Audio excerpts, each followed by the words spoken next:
when the night has come and the land is dark and the moon is the only light we'll see. No, I won't be afraid. No, I won't be afraid. Just as long as you stand by me. Stand by me, oh, stand by me. Oh, stand by me. Oh, stand by me. Stand by me. Oh, stand by me. If the sky that we look upon should tumble and fall, and the mountains should crumble to the sea,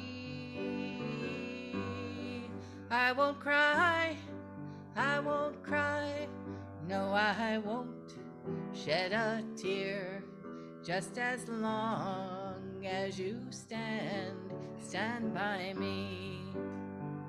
Oh, oh, stand by me.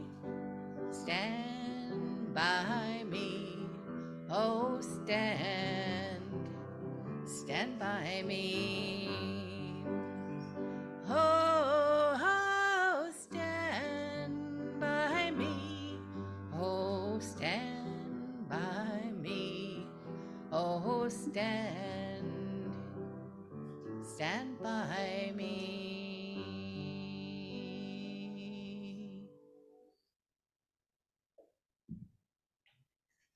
Thanks, Chris. Good morning and welcome.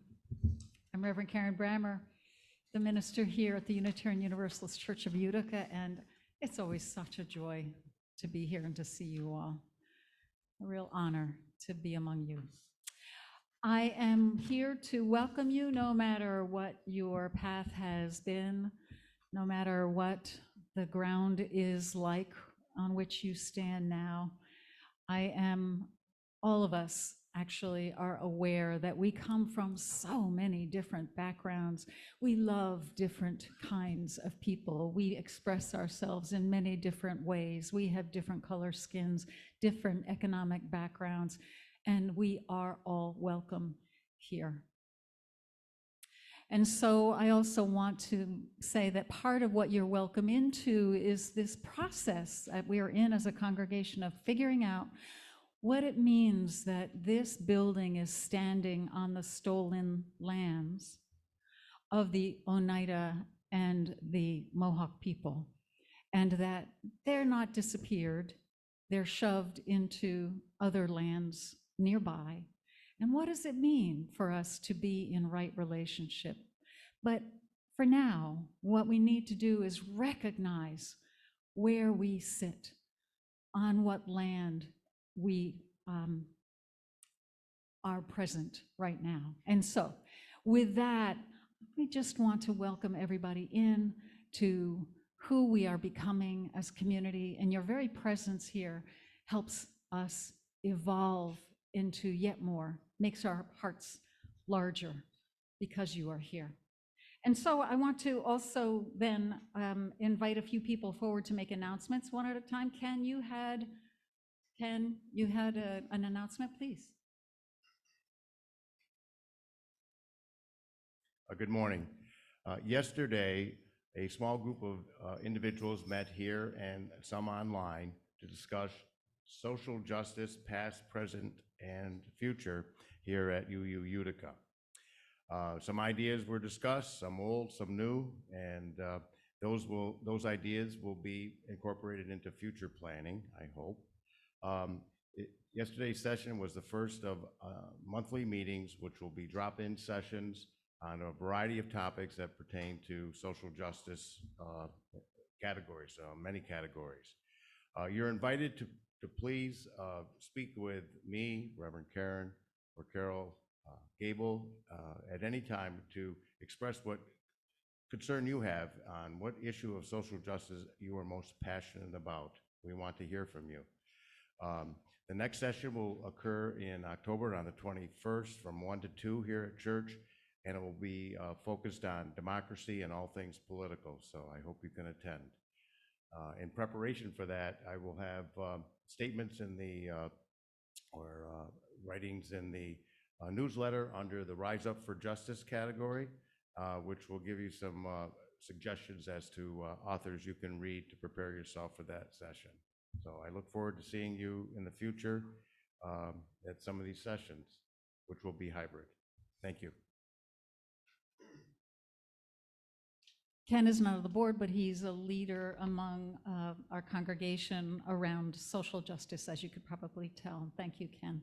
Matt Cavallari is the vice president of the board and has an announcement for all of us. Matt and Mo.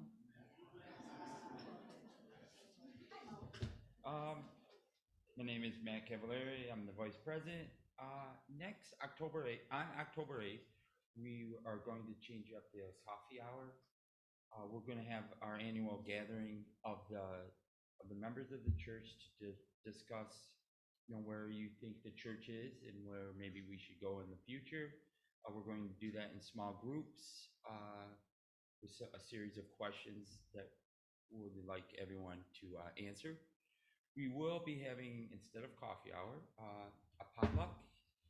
Pizza and salad will be provided. If you'd like to bring something to share, that's always great,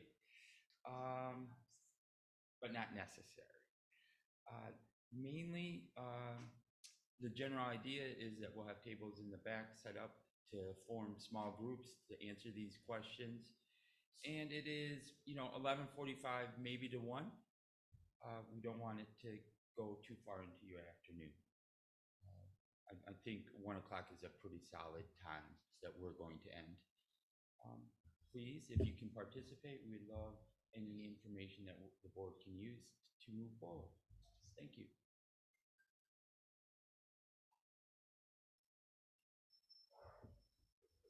I was told when I was in seminary that I shouldn't wear dangling earrings because people wouldn't pay attention to me. They'd only be watching my earrings. I hope you heard what Matt was saying, even though he has a dangling dog, that, it was good to let you know that we're going to have conversations coming right up. Jerry Reed, where are you? There you are.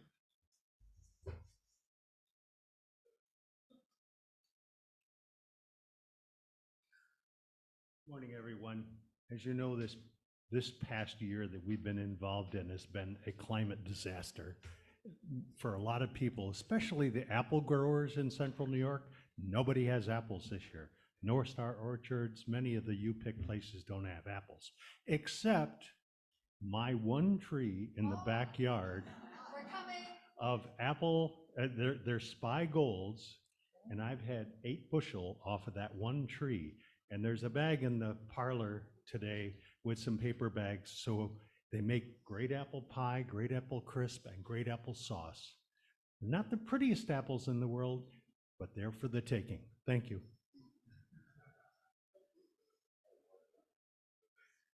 It's worth saying that if you have an announcement you'd like to make in the morning, check in with me when you come into the service, but also give me a call because I don't always check my email when I'm still working on the service on Saturdays. Please come forward, Sally.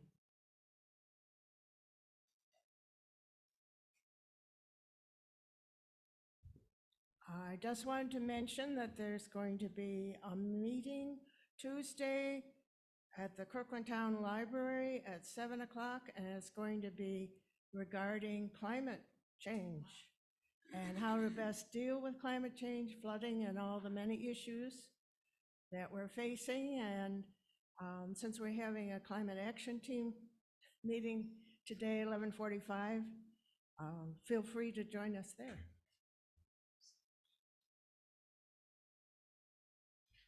I also just want to bring your attention to the fact that we'll have a meeting for those who understand themselves to have neurodiversity, that our brains work in different ways than what the culture tends to pressure us to be like. But we're gathering basically to share insights and tell stories about how we've succeeded together. So you're welcome to come to that. That's not today, but October 8. I think I'm right on that. So I think one more announcement. Matt, you probably need to the microphone because of people online who are up there. I wasn't going to come twice, but game night, I'm going to schedule it for the last Saturday of October, starting it up again at whatever that Saturday is. And again, we'll have pizza and soda. If would be great. We had a great time last year when we did it. So the last Saturday in October is our first one. Vice President and Chair of Fun, which is good. So I'd like to read from Teresa Soto's book called Spilling the Light. And by the way, I'm putting more and more of my collection of meditations and prayers in a stack in the kids space to the right. So if you're just feeling the need for, exploring different meditations, just to see what's available, feel free to pick one up and bring it back when you're ready. So Teresa Soto writes this: in this community, we hold hope close. We don't always know what comes next, but that cannot dissuade us. We don't always know just what to do, but that will not mean that we are lost in the wilderness. We rely on the certainty beneath the foundation of our values and our ethics. We are the people who return to love like a North Star and to truth that we are greater together than we are alone. And I'll ask Willa to come forward to light this morning's chalice. Thank you. There, you got it. Ministry is a quality of relationship between and among human beings that beckons forth hidden possibilities. Ministry is inviting people into deeper, more constant, more reverent relationship with the world and with one another. And with that, I'll invite you to open your blue hymn book to 1064, 1000 Blue Boat Home.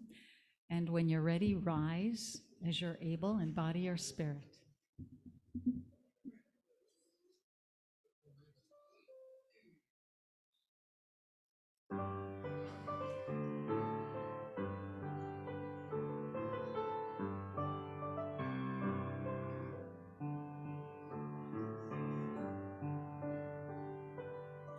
Though below me I feel no motion, standing on these mountains and plains, far away from the rolling ocean, still my dry land heart can say, I've been sailing all my life now, never harbor or port have I known. The wide universe is the ocean I travel, and the earth is my blue boat home. Sun my sail and moon my rudder, as I ply the starry sea, leaning over the edge in wonder, casting questions into the deep, drifting here with my ship's companions, all we kindred pilgrim souls, making our way by the lights of the heavens in our beautiful blue boat home. I give thanks to the waves upholding me, hail the great Greet the infinite sea before me. Sing the sky my sailor's song.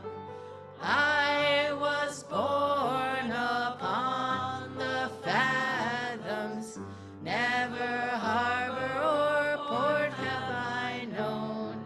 The wide universe is the ocean I travel, and the earth is my blue boat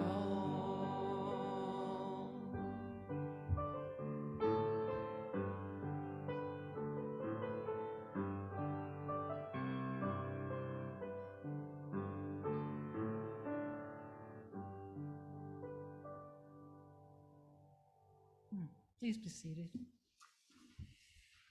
I'll tell you that that's one of my favorite hymns now, because when my dear friend Karen in California, who you've heard about, told me that she had cancer, when she was terrified, she'd call me up and ask me to sing this song to her. Grounds us somehow, even though we're floating in the universe. And I see that there are people of all ages, but nobody who stands less than 5 feet tall. But I'm going to do this anyway, because I know some of you are out there, and I wanted to basically tell you a story of a friend of mine whose name is Jun-san. She's a Japanese Buddhist monk with, we still know each other, but I worked with her for 3 years to help build the first Buddhist temple in the United States, managed by a female Buddhist monk.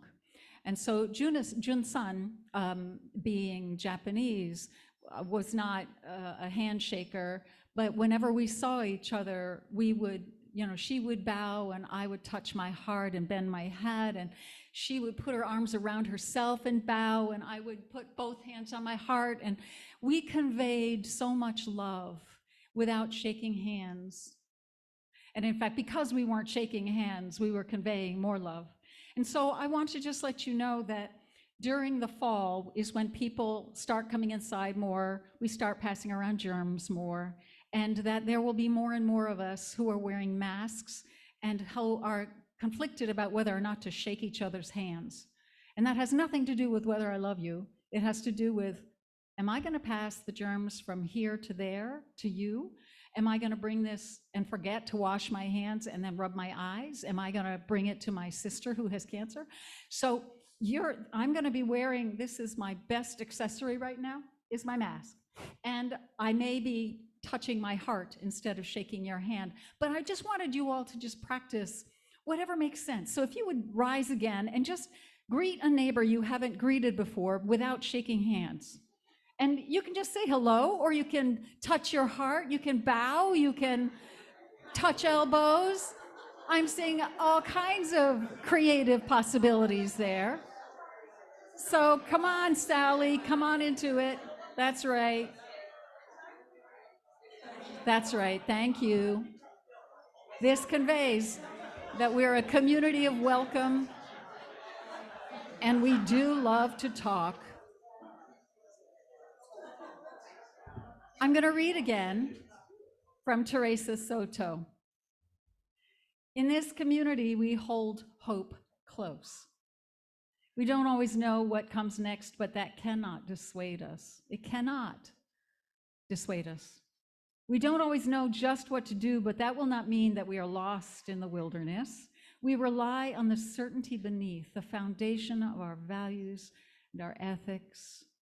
We are the people who return to love like a North Star, and to the truth that we are greater together than we are alone. Germs or no germs, we're greater together than we are alone. Next week after the service, everyone who would like to be part of the conversation will talk with one another about the particulars of this ministry, as Matt invited you to come be part of. Today, I want to talk about ministry more in general, and also how I experienced ministry as a minister. A little bit about it. When ministers gather, my colleagues and I, we don't make a single statement about what ministry is. We write books about it. We write poetry about it. We read each other's work. We teach classes about what ministry is. And then we argue with each other about what ministry is. Ministry is not a simple thing, nor a single thing. And the particular ministry of an individual minister will be different from many, or if not most, other ministers. So when I prepared my breakfast this morning, I thought of a minister I love and respect deeply, and her name is Janice Marie Johnson. The last time I saw her, she was preparing to go on stage at our General Assembly, which is this huge gathering of Unitarian Universalists from around the world in June. So I was in the back of the theater, and she was right in front of the stage, ready to go on. And impulsively, I made my way up to her, looked in her eye, and simply said, "Hello, Janice." I touched my heart, and I continued with, "I'm so grateful for your ministry. Thank you." She was moved to touch her own heart and thanked me. I realized that I was most grateful for the love she brought to everything she did. And I'm choking up because she did this through the loss of her twin sister 2 years ago. The gracious sense of love that allowed her as a Black woman to work for 4 decades, and this isn't over, she's continuing to do it. She's continued to work for 4 decades as a Black woman to help Unitarian Universalists on the congregational level, on the personal level, and on the institutional level, nationally and internationally, helping us move toward wholeness beyond racism, beyond classism, beyond sexism. Her ministry to me is the power of her gracious forgiveness and the resolve in her presence. Her ministry is, yes, what she does, but her ministry to me is how she carries herself, how she inhabits the world. My understanding of my ministry has evolved and will continue to evolve. And right now, I understand a couple of things about my ministry 25 years in. The way I train myself to move in the world is with love, through my confusion, which is real, through my grief, which is real, through my anger, which is real. I intend to move toward love, not by denying those things, but by letting them teach me. And my ministry is to learn what that love lived looks like in me. My ministry, the way I learn and move as I am able as an individual person, whether or not I was your minister, my ministry is to disrupt, not participate in systemic oppression. I'm called to this, whether or not I am your ministry. I would not have come to this congregation if I had not sensed your openness and your hunger for justice. I feel called in my life to do what I can to understand, to change my own habits, and change whatever I can to prevent more hurt and offer support and collaboration where I'm invited. I feel called as an individual more than as a minister to help heal hurt caused by me and by systems that extract life and culture from the planet and marginalized communities. And the last thing I'll say about my ministry, as a minister in this congregation and every congregation I work with, is to build and to share skills to help your ministry as individuals and your ministry as a congregation. So my ministry, I think, is more like a midwife.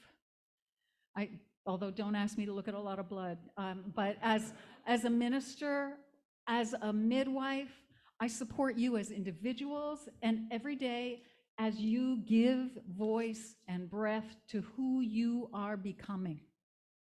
Each year as a minister, I offer a congregation support as you collectively give birth to an ever-changing congregation. We've got to change, and we are changing as your vision clarifies and evolves and grows, as new people come, as we diversify and some leave, and the world around us changes. I'm here to help midwife your ministry, our ministry. You are giving birth to your collective ministry all the time, and I am here to help. I have been honed as the minister over 25 years to support your evolving ministry. For me, it is an utter joy to witness you becoming who you wish to become as individuals and community. Ministry for me is about the connection between I and thou. It's about the connection between each of you and about all of you together. Ministry is about the connection between this congregation and the world around us.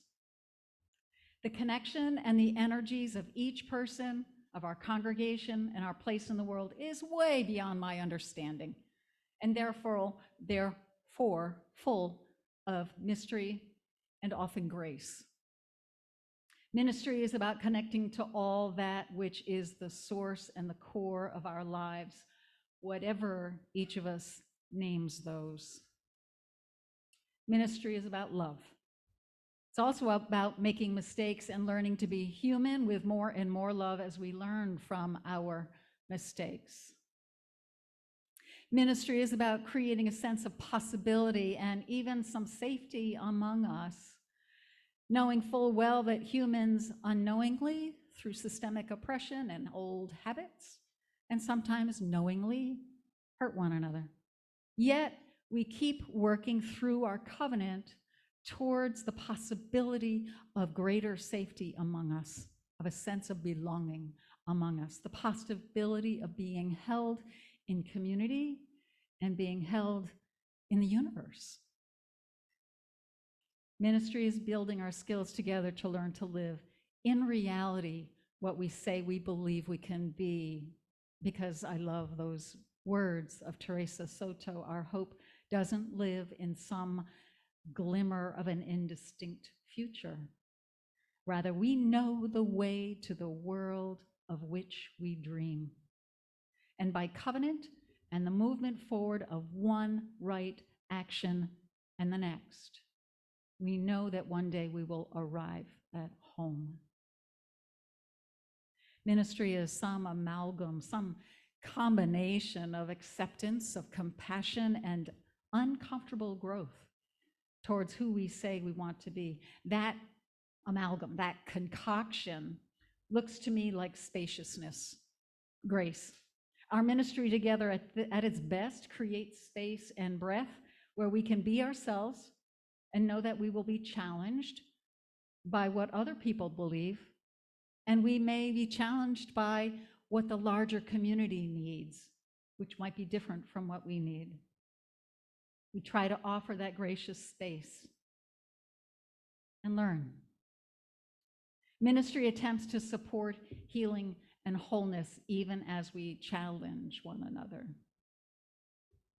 Your ministry and mine in Unitarian Universalism has to do with building a vision of how we intend to be with one another through covenant, and how to bring that vision into reality in the world.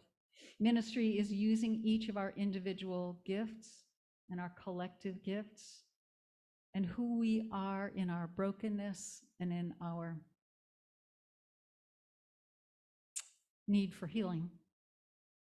We can bring our full selves into service of that vision of love, healing, and justice.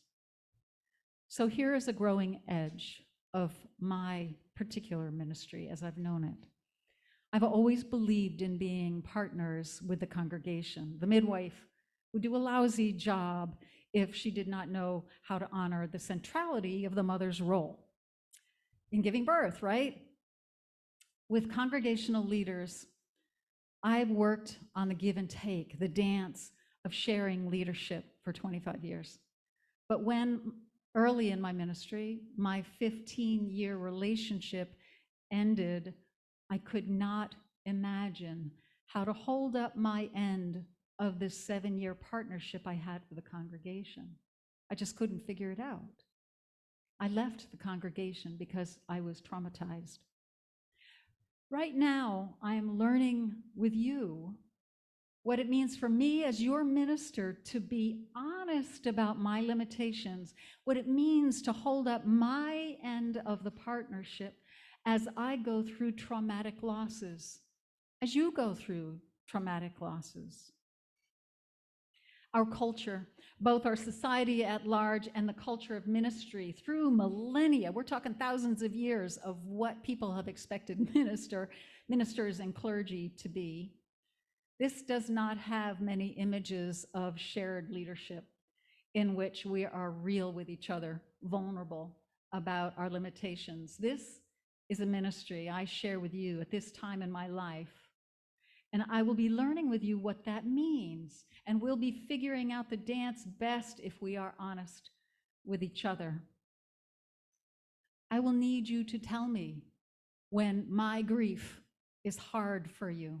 I'll need you to tell me when my distractedness has caused me to drop a ball that's really important in this congregation.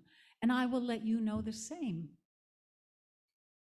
So I've shared something of my experience of ministry with you, and I hope that you'll consider sharing some of your experience of ministry in general. We have a microphone. Not everyone will be on the video, but I would like, if you would like, maybe just one or two people, but what is ministry to you? Next week, we'll talk about this ministry, this congregation, our ministry as people minister together. Today, would you talk a little bit, if you're able, if something comes to you to share about what your experience of ministry among each other with a minister in the community might be about? The microphone is over there. Thank you, Melissa. I'm sorry I didn't forewarn you about this. So sorry. Does anybody have anything you'd like to share about what your experience of ministry of the whole or your experience personally? Anything about it? 3 words. There you go, Jeff. For me, ministry is community, the building and fostering of community. And if the minister can say something that'll make us think or make us feel, that's also a bonus.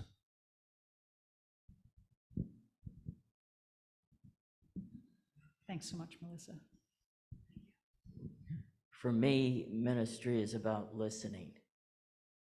I think it's an important quality that any good minister would have, and also us to be able to hear. Many of us have had lifetime hurts at different times, and I think it's really important to know that we are being heard, even if we have to say our story 1,000 times over, because that's how we heal. It's not often one time is going to do it. So I'm very thankful for the friends I've had here, for my own challenges in life, and I appreciate you all. There are 2 hands back over here too. So Carol, and then over to Jerry, and then Deborah. For me, ministry is being there for each other, but also challenging each other. I think it's more, for me to be in religious community, I can't really be religious or spiritual on my own. I need to do it with others that are trying to do the same. And so I'm grateful to be here with you all. Jerry and Deborah. To me, ministry is one of those mystery words, like sermon, like worship, all those things that I struggle to find a real definition of. Good luck with that. For me, it's availability. And to be available, I have to be out of my own way.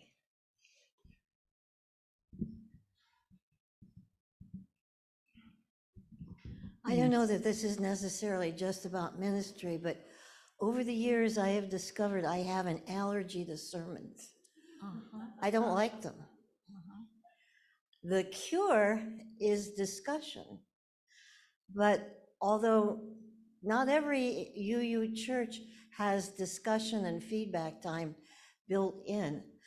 And I think that comes, I don't know why it comes. My very first Unitarian church did not have a minister, and we discussed everything. And I just, when I came here and found, wait, this denomination has ministers? It was a surprise.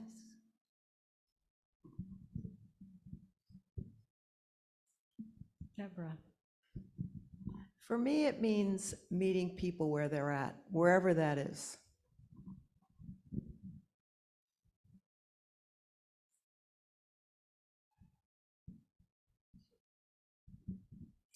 I like words. So when I hear ministry, the first thing that I think is not church, it's to minister to someone's wounds.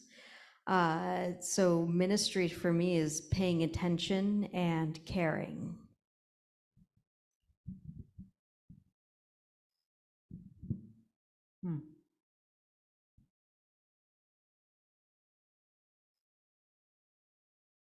There are good reasons that I feel like I'm ministering together with you. Was there another? Someone was scratching their nose and we thought you wanted to say something. I think we're there. I can say something. Oh, go for it. Please, would you introduce yourself? I'm Karen Stupak, visiting from Sedona, Arizona. Thank you. I bid you greetings from the United Church of Christ Church there, which I'm Welcome. active in. My thoughts are, when times get tough, let go, let God, and trust. Ministry. For all the ways in which we minister to one another, for all the ways we live out our personal ministries in the world, in whatever way we are called to do that. I carry great gratitude and humility. It's an honor to be with one another and to serve together in this way. And what I will invite you into now is hymn 1014. Some are singing it standing on the side of love, and some sing it as living on the side of love, because some of us stand in wheelchairs or stand in different ways. So in whatever way you wish to sing it. 1014. Rise in body or spirit or both.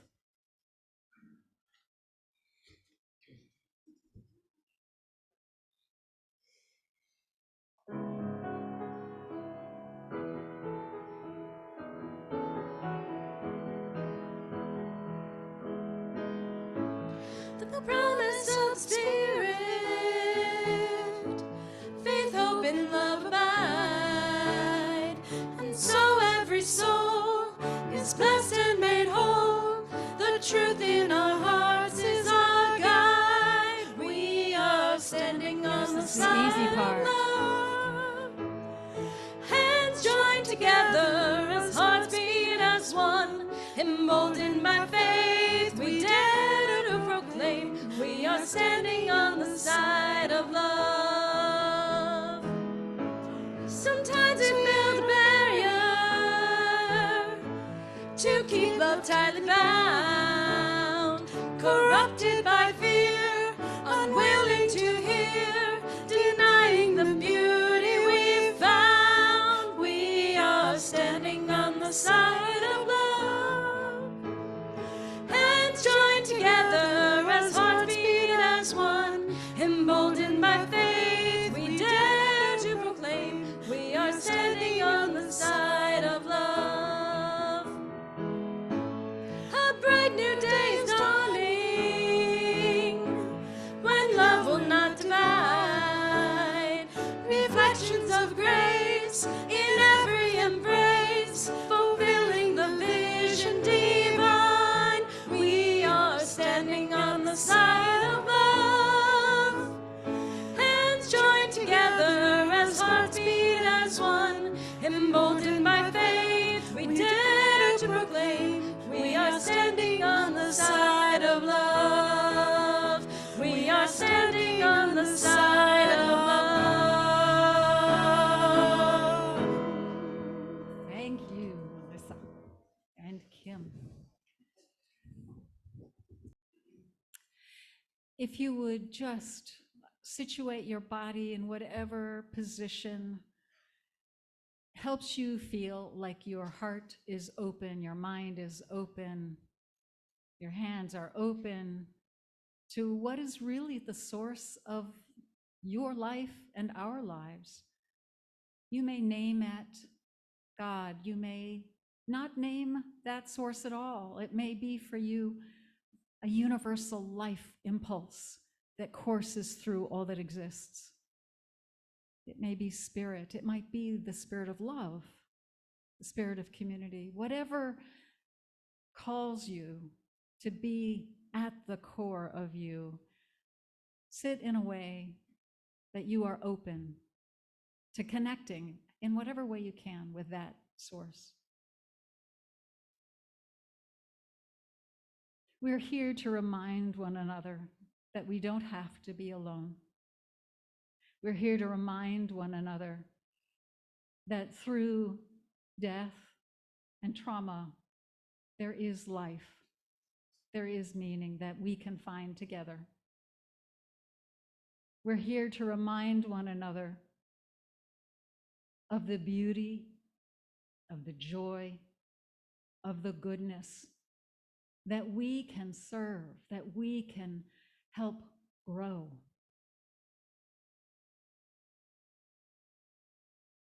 And in our hearts, we can also make a difference by sending our love and our care out into the world, to those you love, to those you don't know, to places in the world that are particularly in strife.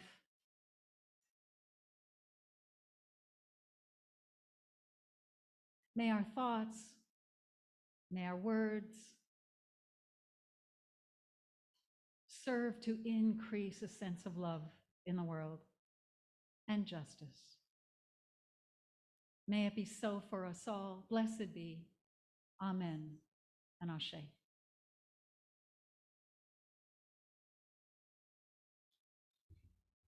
If the ushers would bring baskets forward for those who are able to contribute financially to this congregation, you're contributing to the vision that we are working to make real.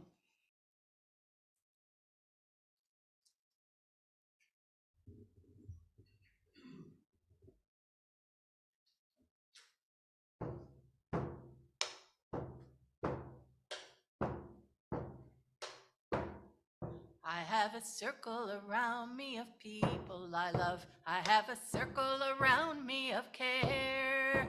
I have a circle around me of people I love, so I can stand up in the face of fear. Stand up in the face of fear. One step in front of the other, one step back. One love for each other, keeping the circle intact, keeping the circle intact. Let me be the circle around you in love. Let me be your circle of care. Let me be the circle around you in love, so you can stand up to the face of fear. Stand up to the face of fear. That you stand with me gives me the strength. That you are here with me. That you stand with me gives me the strength to do what I am called to do. Do what I am called to do. I have a circle around me of people I love. I have a circle around me of care. I have a circle around me of people I love. I will stand up in the face of fear.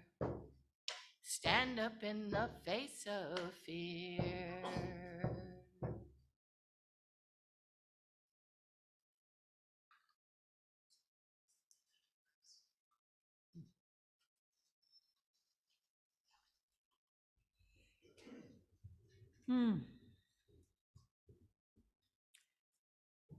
We're going to extinguish our chalice, and I'll ask you to read what's in your order of service or speak the words that you know as we extinguish.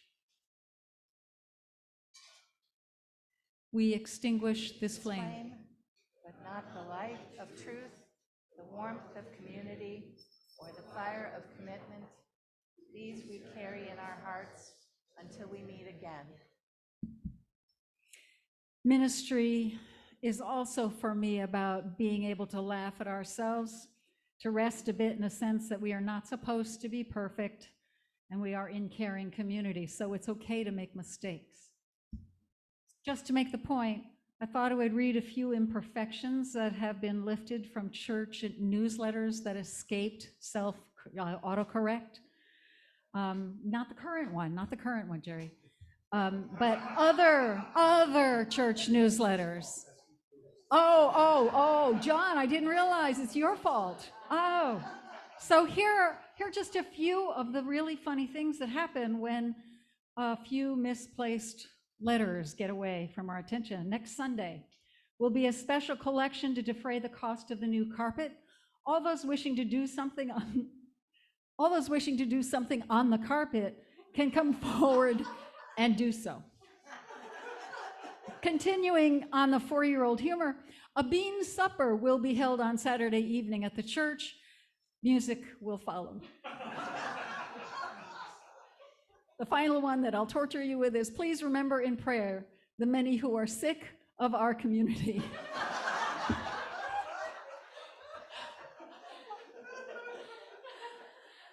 What a difference a few misplaced letters can make.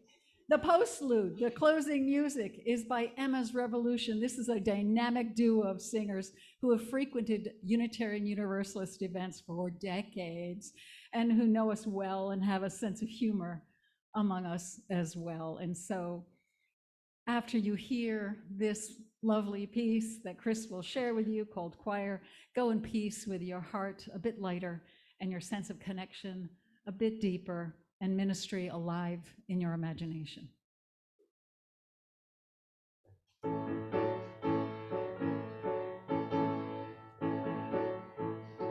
Has anybody seen the choir? I want to preach to the converted. I want to see them rising up. Don't want to see one gaze averted. Don't want to have to prove a point. Just want to know they're on my side. Just want to smile and inspire. Has anybody seen the choir? Has anybody seen the church? Maybe that's where I can find them, standing tall against the fray. Strength and unity behind them. Have they gathered at the river? Are they washed up on the shore? Have they set the world on fire? Has anybody seen the choir? Are they teaching in the schools? Are they drinking in the bars? Are they making all the rules? Are they fighting in the wars? All I want to do is get a glimpse of who they are. Has anybody ever seen the choir? Has anybody seen the choir? I want to preach to the converted. I want to see them rising up. Don't want to see one gaze averted. Don't want to have to prove a point. Just want to know they're on my side. Just want to smile and inspire. Has anybody seen the choir? Though we may never reach consensus, hope is still within our reach. We can learn to move together, put some motion in our speech. We are a mighty congregation with a strength beyond our means. We have the passion and desire. Has anybody seen the choir? We have the passion and desire. Has anybody seen the choir?